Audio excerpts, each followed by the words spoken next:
Hey everybody, Derek here again. I'm here to bring you a video for our Sons of Anarchy countdown to the final season. If I'm not mistaken, we are exactly 2 weeks away from the season premiere on September 9th. Definitely getting close. We're definitely going to get a good final season. I really am excited. Definitely a lot to do in the next 2 weeks. I realized, I'm going to have to get myself caught up here. And I am up to the fourth season in regards to watching it. And today, I got the brand new Sons of Anarchy Season 6 on DVD.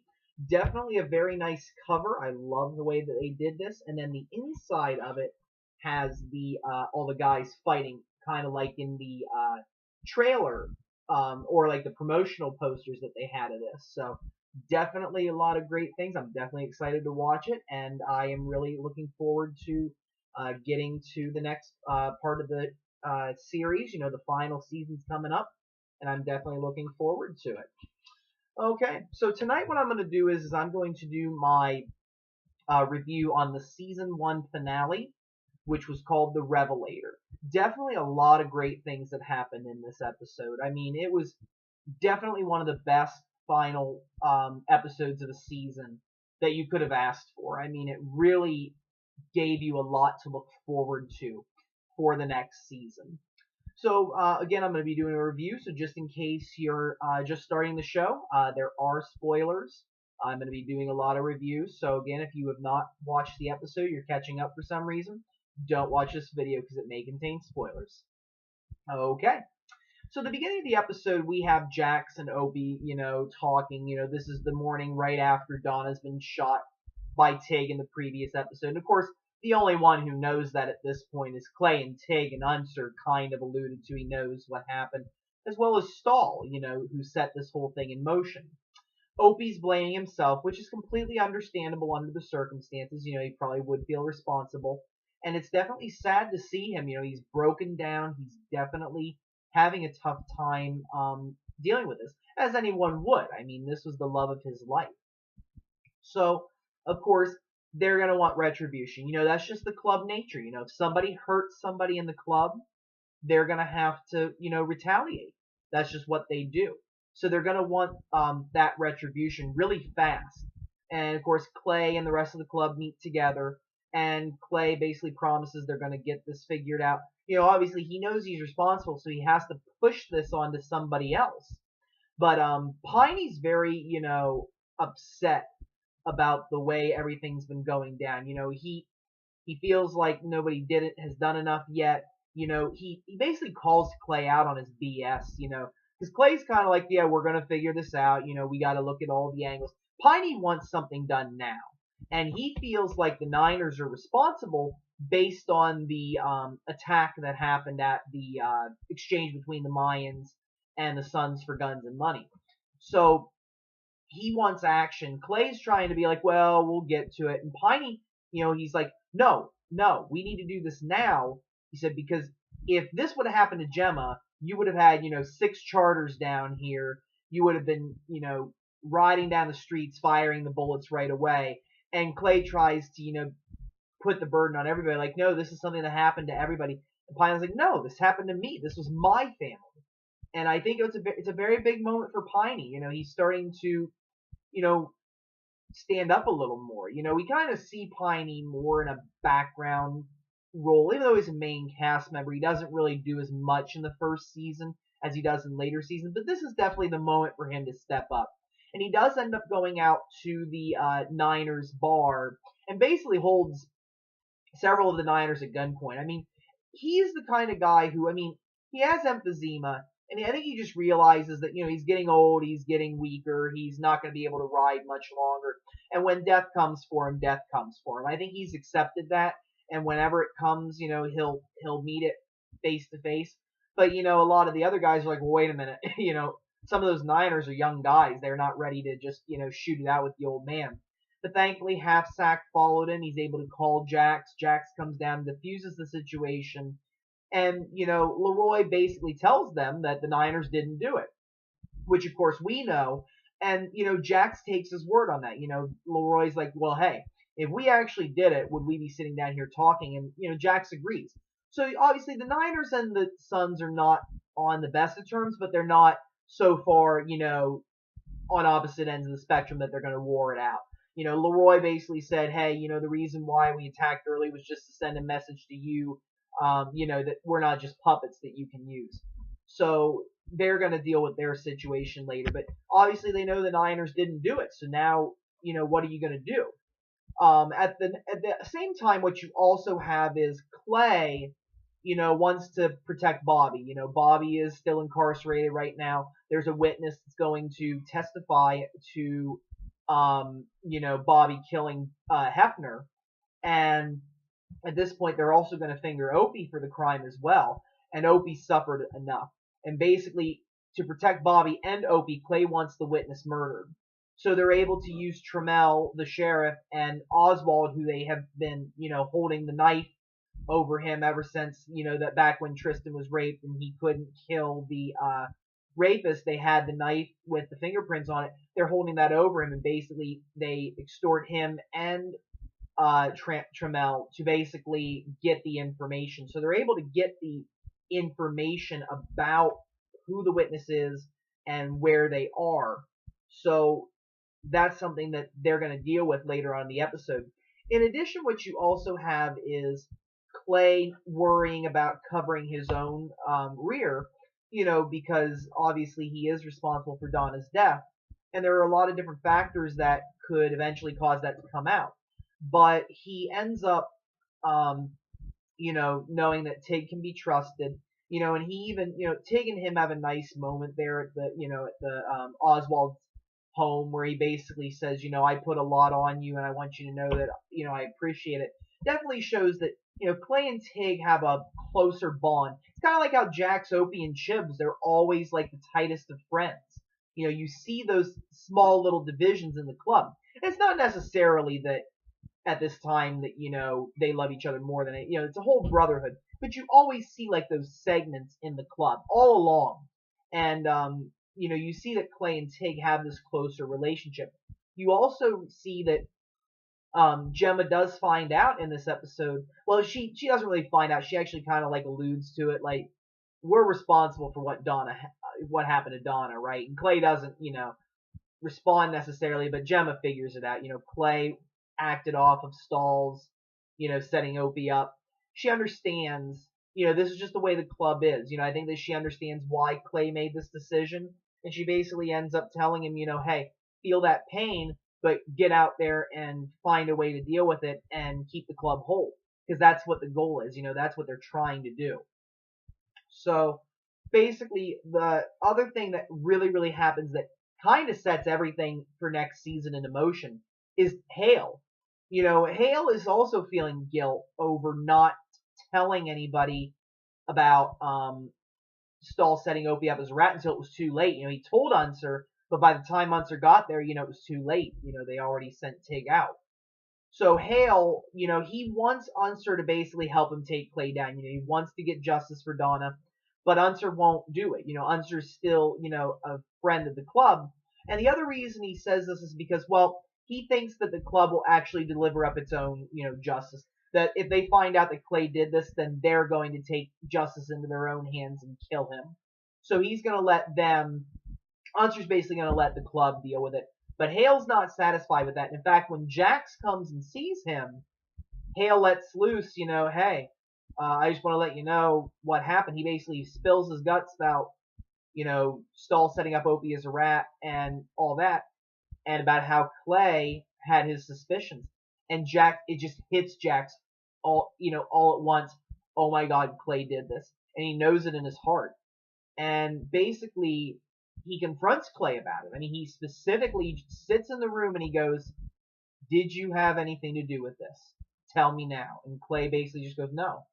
He lies to him, which I can understand. Clay's not just going to, be like, yeah, Jax, I murdered, member's, wife. Sure. No, he's not going to do that. And I can understand that.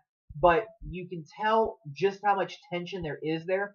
Jax does believe Hale. He understands that where this all came from. And he's going to, basically be setting out with the goal of trying to deal with this. We know that, just based on the way they left off. And Clay is also a little worried, well, it's not so much Clay, but Gemma's more worried about this actually. How she finally does find John's manuscript and basically gives it, you know, to her. She keeps it and she reads it and tells Clay, hey, John wrote a manuscript. Clay's not too concerned about it overall. He basically is just like, no, it's just a bunch of, BS, just burn it. And, Gemma's more worried about, the book speaking to Jax and basically having a big impact on him because, John Teller is Jax's father. And I mean, obviously he has mixed feelings about his father nonetheless. You know, they are definitely similar in many ways according to what, Gemma feels, according to Piney. A lot of people compare Jax to John. And, if John is able to send out like ideas to Jax to make him feel differently, then it's going against what Clay wants. And basically Gemma's just worrying about, what's going to happen, who is Jax going to become. So definitely that was another thing that they definitely focused on.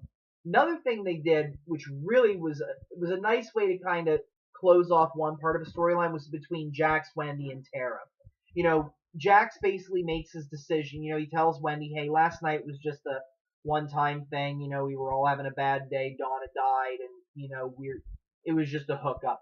Basically saying, hey, maybe, but not really. He doesn't feel the love for Wendy that he does for Tara. Tara is his sweetheart, his number one woman, always will be. And Wendy realizes that. And basically Jax goes to the hospital to profess his love for Tara. And Tara basically tells him, no, I'm leaving the charming Jax. I'm going back to Chicago. She's feeling all this guilt over Cone and everything else that she's had to do for the club. She's not yet ready to jump into that kind of a life again, that she had when she was a teenager. But Jax basically tells her, hey, I married Wendy because I was lonely. The only love I have is for you. And, leaves her with that. And Tara has to think on it for a while. But at the end of the episode, she does decide to stay. She says she's going to stay. She loves Jax. The same feelings are, within her just as much as they are in Jax. And I think also that Tara just realizes, what had to be done was done. I don't think she ever necessarily 100% gets over it, but I think she just accepts it a little more. I think she has to force herself to, accept all of this. And she does. She does a very, good job of partially patching things up. And, she's ready to resume a relationship with Jax. Definitely a big thing for later seasons. Seeing these two together was definitely a nice thing. I loved that, seeing how their relationship grew, from coming from two different angles. I mean, you have Jax, the outlaw biker, and Tara, the esteemed doctor. Coming together like that just really was a very powerful story, and I liked that.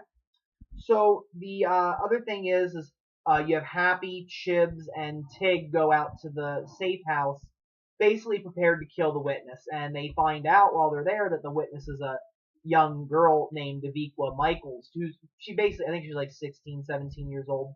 And, this is just too much for, even Chib. Like, Chibs especially is just like, whoa, like, I didn't think that this was going to be it. And Happy and Tig are, like, they're more of the hardcore members. I'm not going to say that they're necessarily, like, soulless, I mean, definitely both have their good moments, and they're not completely bad men. It's just that they're more willing to rationalize for the club making this decision. Like, Happy even said, hey, I can kill this girl if you need me to. And Tig even, Tig decides to step up and say, no, I need to do this. And I think this was more for, Tig needs to prove to Clay that he still has it in him, that Dawn is not going to weaken him. He always needs to stay strong for Clay, in my opinion. That's how he is as a character.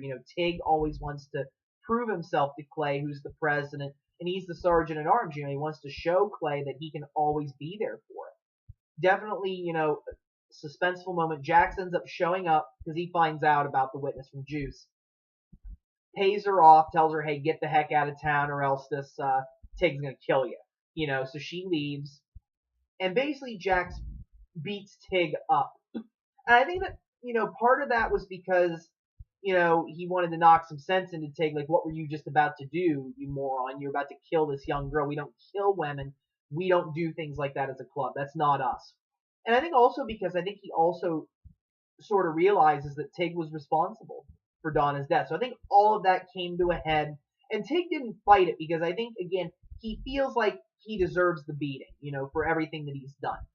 So Jack storms off, basically spends the night in the cemetery, wakes up, and of course we see this homeless woman again, which she later has a very big part in the show. I'm not going to go into too much detail yet, but this woman, basically, she was there. She shows Jax where the water's at, so he can wash himself off.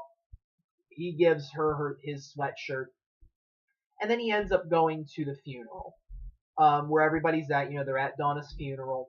And the song, John the Revelator playing in the background, definitely a very powerful song, very good selection, definitely flowed well with the story, because what you have here is, John Teller being the guy who's writing the manuscript, who wrote the manuscript for Jax and Piney, because Piney ends up finding an extra copy in his military case, which I think he already had. I just don't know if he ever read it. I'm not 100% sure about that. But at the funeral, you can see Jax standing away from everybody, and he basically wanders off by himself and sits where John and his younger brother Thomas are buried. And Piney walks up to him and goes, "Hey, John wrote this because he wants us to change, And that's the thing is, I think that Jax agrees with his father in many respects that the club is not going in the right direction with the guns, that they're going to die bloody. And he doesn't want to see that happen. Jax has those big ideas that are going to keep the club around in the future. And as he's standing over John's grave, the final word of the season is, yeah. And I think that, after seeing Donna's death, after seeing the way that, the entire season happened with his son Abel, his, new girlfriend Tara, old girlfriend, but you understand what I'm saying. Having Tara, having Abel, seeing what happened to Donna, and just seeing the way that the club has changed, and after, realizing their brush with the ATF, he realizes that yes, this is the change that needs to happen. He agrees with his father. He wants to see that change, and he does have those beliefs similar to how Piney and John felt. So, that he's going to try to be a changing force in the next season. Definitely was a great, lead off. They definitely had a very good final episode of that season. Season 1 overall, is a very good season. The first couple episodes helped set things up, but after that, they really get the story down to a great story, and they really, really do a great job of bringing everything together. It's definitely a great show. Second season comes in and knocks it out of the park, which I'm going to be getting into in my next couple videos. So I want to thank everybody again for watching. If you haven't yet, please subscribe. I have a lot more videos coming out. I have a lot more ideas. If you have a video topic, please leave it. Please leave any questions or comments that you like. I'll be glad to answer them. I'll be glad to do any videos that I can. Thank you, everyone, and I hope you have a wonderful evening. Thank you.